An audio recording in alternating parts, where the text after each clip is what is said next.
Todos os que sobem aqui ao convento se admiram da beleza que a natureza e a bondade de Deus reservou para nós aqui a partir deste lugar.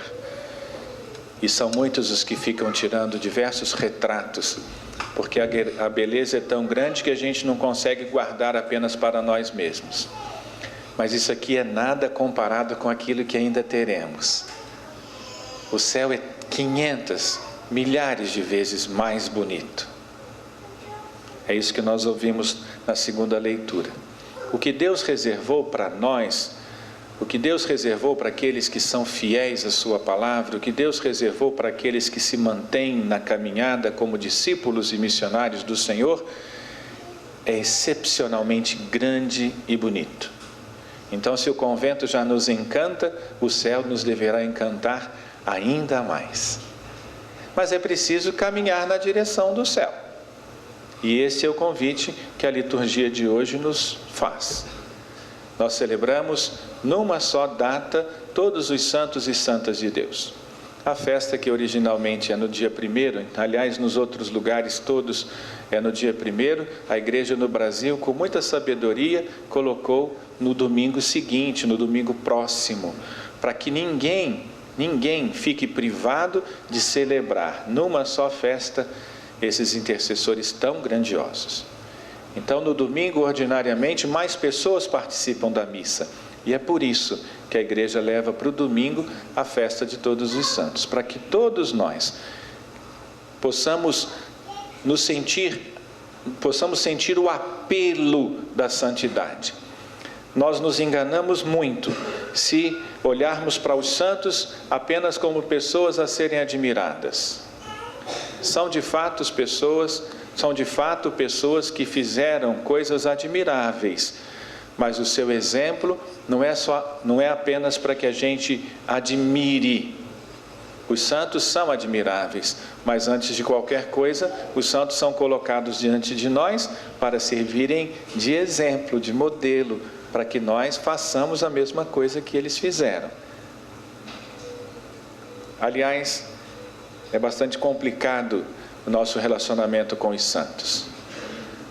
Nós sabemos, no céu eles intercedem por nós. Então, se perdemos alguma coisa em casa, nós recorremos a Santo Antônio. Se estamos endividados, Santo Eduíges vai escutar as nossas preces. Se queremos que uma coisa aconteça rápido, então falamos com Santo Expedito.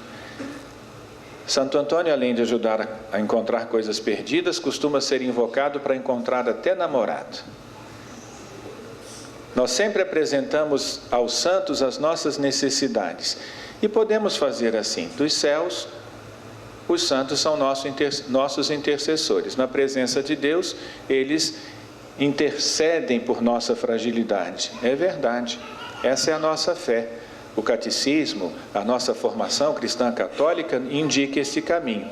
Mas além de intercessores, os santos também são nossos exemplos. E esta parte é que hoje nós somos convidados a reafirmar o nosso compromisso. Nós também queremos ser santos. Nós também devemos ser santos. Nós também podemos ser santos. Aliás, eu fico aliviado quando afirmo isso. Nós podemos ser santos. Porque ainda na minha adolescência, eu despertei uma vontade de conhecer a vida dos santos.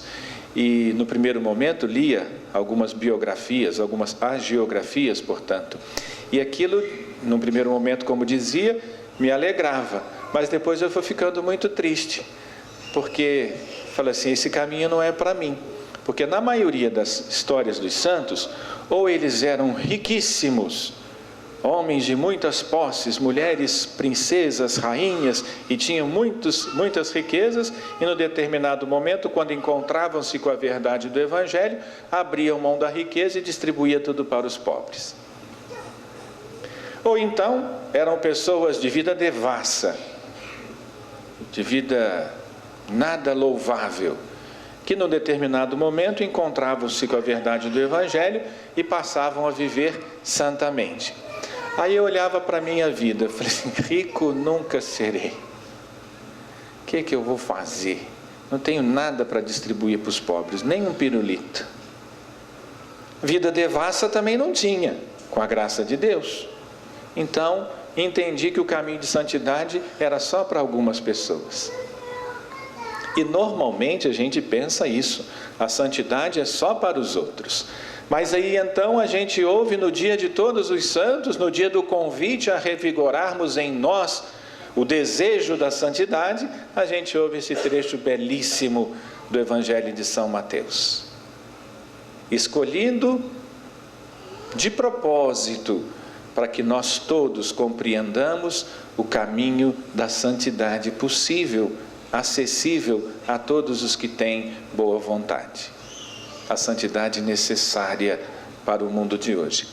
E aqui, na primeira frase, nós já entendemos o que fazer e o que não fazer para alcançarmos o desejo que o próprio Deus plantou no nosso coração, o desejo de estar na presença dEle, o desejo de testemunhar o seu reinado.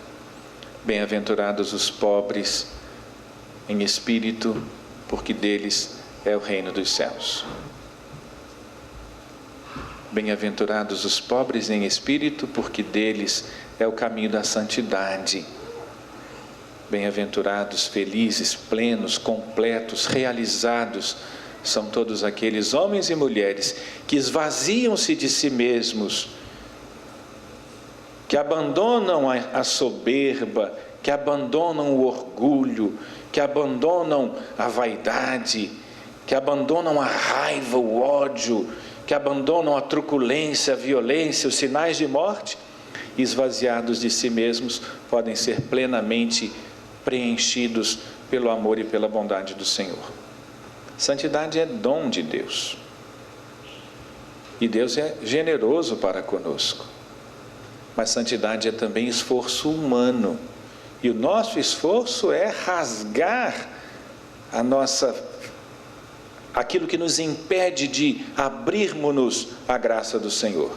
Vamos formando uma couraça que impede que o nosso coração seja tomado de boa vontade.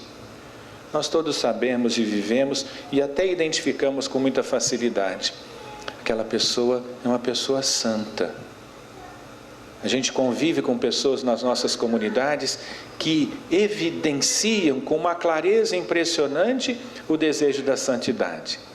A gente pode identificar. Eu vou falando aqui, vocês já vão se lembrando de pessoas que sinalizam a santidade. E todas elas, nas mais diferentes experiências, todas as pessoas que nós percebemos santidade podem notar. São pessoas esvaziadas de si mesmas e devotadas aos outros. Mães santas, por exemplo. O que evidencia a santidade de uma mãe? Alguém preocupada excessivamente consigo mesma? Certamente não. Até a oração dela não é por ela mesma. A oração é pelos seus filhos. Um pai santo é alguém preocupado excessivamente em acumular coisas? Não. Tem a marca da generosidade, do cuidado. Nós sabemos disso. É evidente o caminho que nos leva à santidade, da mesma forma que é claro o caminho que nos afasta dela. E muitas vezes nós preferimos o caminho que nos afasta da santidade. Por isso, ao invés de mansidão, nós somos iracundos, nós somos irados e apostamos na ira. Somos raivosos e fazemos questão de manifestar a nossa raiva.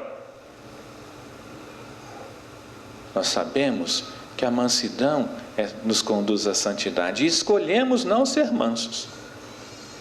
Nós sabemos que a pacificação leva à santidade, é sinal da santidade, e preferimos espalhar maldades, mentiras, preferimos espalhar notícias falsas, preferimos dizer da vida dos outros não as suas virtudes, mas os seus defeitos.